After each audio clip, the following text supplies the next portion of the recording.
Fanta entertainer Sijo Miro Komalemos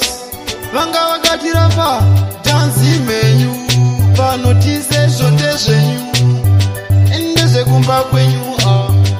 Shedu chipe Ndoripinda ritimu ndoripinda Ndigaripinda ritimu ndomanya bachichinda Kananda kuraita ndoshenza tarenda Uchanza wanondida wava kutinda inda Fanton ritimu ndoripinda Ndigaripinda ritimu ndomanya bachichinda Kananda kuraita ndoshenza tarenda Uchanza wanondida wava kutinda inda Ndiani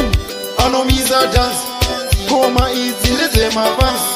Biri kunobuda kumuzanzi Chatinongoda chete kupoketa masenzi Kunge chizimu dzangara mukandipa mukana vanhu pano vanoparara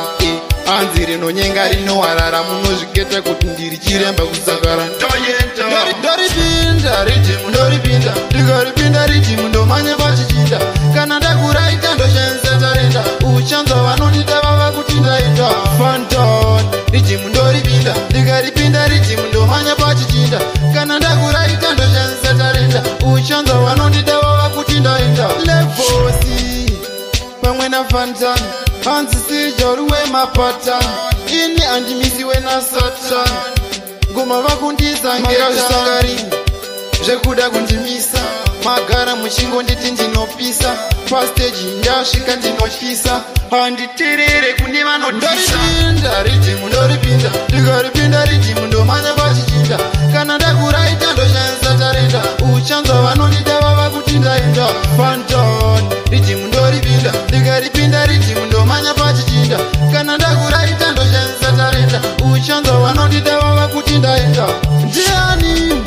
anomiza dance Ngoma idzi ndeze mafansi Biri kunobuda kumuzanzi Chatinongoda chete kupoketa masenzi Kunge chidzimu dzangara mukandipa mukana vanhu pano vanoparara Anzi rinonyenga rinowarara munozviketa kuti ndiri chiremba kusakara Ndoripinda ritimu ndoripinda Ndigaripinda ritimu ndomanya pachichinda Kana ndakuraita ndoshenza tarenda Uchanza vanondida